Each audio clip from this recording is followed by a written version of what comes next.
आज हम लोग बात करेंगे चलते फिरते गाली की खदान बिग बॉस की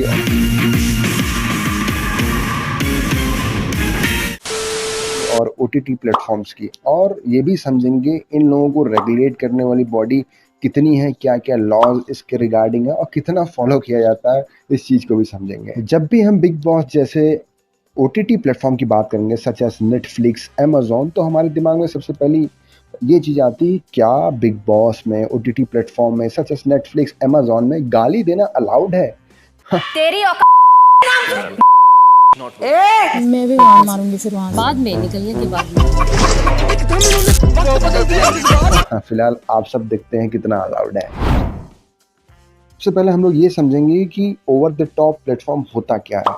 हम आप सब नेटफ्लिक्स चलाते हैं, हम आप सब अमेजोन चलाते हैं, हम आप सब बिग बॉस देखते हैं, जो कि एक रियलिटी शो है। इस बार Bigg Boss reality show OTT platform पे चल रहा है, जिसमें एलिश यादव और बहुत बड़े बड़े नामचीन लोग आए हुए हैं जो प्रॉपर लाइव शो कर रहे हैं। नेटफ्लिक्स शो हो गया जो कि मोबाइल पे आप एक्सेस करते हैं, अमेजोन हो गया, नेटफ्लिक्स हो गया, ये सारी चीज़ें मोबाइल पे प्रेजेंट है, जो आप बैठे बैठे कहीं भी इंजॉय कर सकते हैं, जो कि एक सिनेमा ही है, बट वो मोबाइल की कैटेगरी में आते हैं। उसको हम लोग बोलते हैं over the top platform, OTT platform. और अगर आप, एक बहुत इंपॉर्टेंट चीज़ ये है कि हमारे इंडिया में लमसम 170 मिलियन कस्टमर हैं जो ओटीटी प्लेटफॉर्म पर रिलाय हैं। तो अगर हम लोग सीधा सीधा बोलें तो नेटफ्लिक्स, अमेजोन, डिज्नी हॉटस्टार, उसके बाद OTT, big Boss, reality OTT shows, ये सारे चीज़ें ओटीटी प्लेटफॉर्म, ओटीटी डेफिनेशन के परव्यू में आते हैं। अब दूसरी पॉइंट ये है कि क्यों ओटीटी प्लेटफॉर्म्स रेगुलेट होनी चाहिए। थोड़ा पहले ये देखिए, मैं भी वहां मारूंगी फिर वहां बाद में निकलने के बाद में अब शायद आपको समझ में आ गया होगा कि ओटीटी प्लेटफॉर्म्स पे क्यों रेगुलेशन की ज़रूरत है। शुरुआत हुई कोविड से। कोविड-19 जब हमारे इंडिया में आया तो सारे जो हमारे कस्टमर्स थे, सारे हमारी इंडिया के सिटीजन्स थे, सब लोग लॉकडाउन हो गए थे, सब लोग लॉक्ड हो गए थे होम पे। तो ग्रेजुअली सब लोग शिफ्ट हो रहे थे सिनेमा से मोबाइल की तरफ, इंटरनेट की तरफ।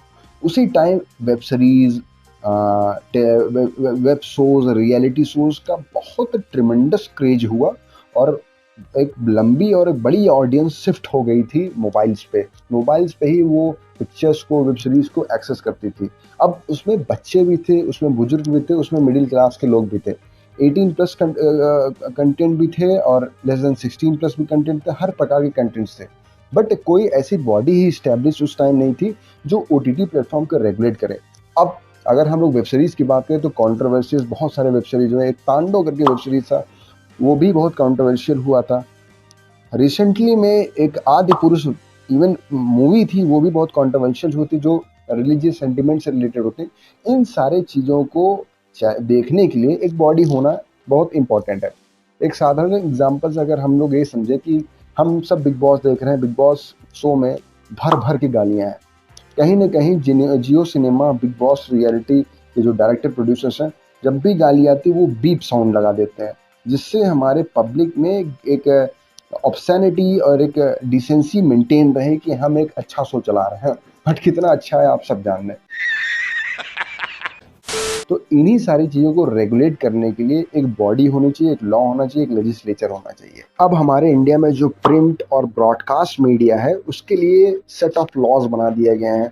जैसे हमारे इंफॉर्मेशन टेक्नोलॉजी एक्ट 2000 है, क्रिमिनल प्रोसीजर कोड 1970 थ्रू है, cable television network regulation act 1995 है।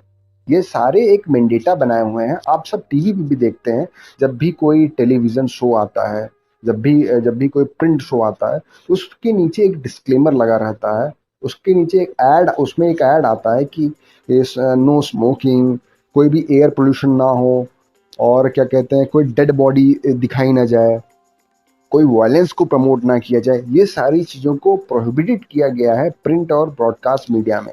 बट हमारे जो ऑनलाइन मीडिया हैं, ओटीटी प्लेटफॉर्म्स हैं, इनके रिलेटेड कोई एज सच लॉज नहीं है। आप सब ने मिस्टर मुकेश को टीवी पे देखा होगा। मेरा नाम मुकेश है, मैंने सिर्फ 1 साल गुटखा चबाया, अब मुझे कैंसर हुआ है, अब मेरा ऑपरेशन वाला है। जो ये बताते हैं कि उनकी ज़िंदगी खराब हो गई है स्मोक करने से। तो क्या ये विदाउट रीज़न टेलीविज़न वाले अपने शो में ये दिखाते हैं? नहीं। हमारे इंडिया में, हमारे कंट्री में एक लॉ बनाया गया है कि आप स्मोकिंग को आप डेड बॉडीज को, आप ऑब्सीन सीन को, आप वायलेंस को प्रमोट नहीं करेंगे और कुछ ऐसा ऐड बनाएंगे जिससे लोग मोटिवेट हो इस चीज़ को ना करने से। कहीं ना कहीं हमारे इंडिया में नेटफ्लिक्स, अमेजॉन, डिज्नी हॉटस्टार में उतनी एब्यूजिव वर्ड्स नहीं है जितना हमारे बिग बॉस के एक शो में होता है।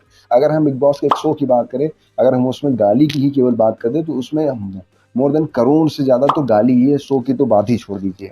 इन सब को देखते हुए, इन सब को समझते हुए हमारी गवर्नमेंट ऑफ इंडिया ने इसको रेगुलेट करने के लिए बहुत सारे बॉडीज़, बहुत सारे लॉज, बहुत सारे कॉन्स्टिट्यूशन के रेगुलेशंस, इंडियन पिनल कोड को एक सेट ऑफ नॉर्म्स बना दिया गया है। जब भी इन सारी चीज़ों का वायलेशन होगा, उन सारे शोज़ को स्ट्राइक डाउन किए जाएंगे, उन सारे शोज़ पे एक्शन लिए जाएंगे।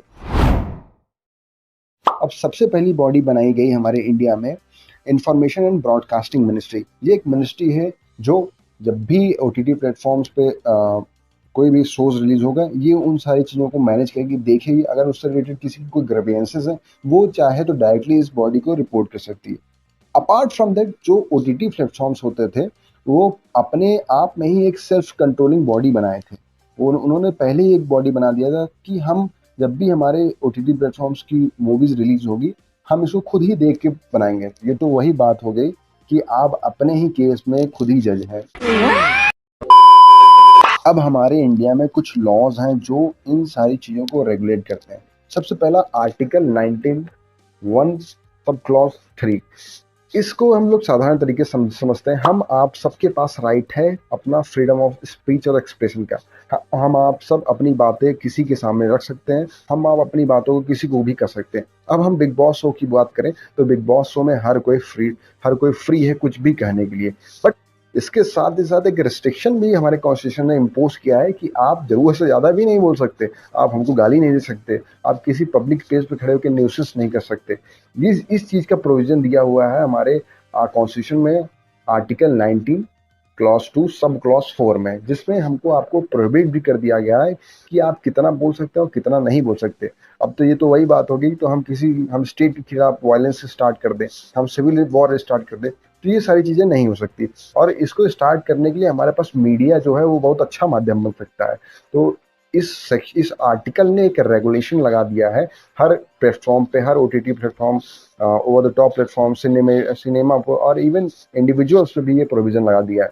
अपार्ट फ्रॉम दैट, अगर कोई भी आदमी जो किसी भी लिटरेचर, कोई भी किताब है जो एक न्यूड किताब है, जो अब्सर्डिटी से लेस किताब है, जिसमें गंदी बातें लिखी हैं, उसको सेल करता है, डिस्ट्रीब्यूट करता है, तो भी वो पनिशेबल का भागीदार बनेगा Indian penal code 293 sub section 5 में।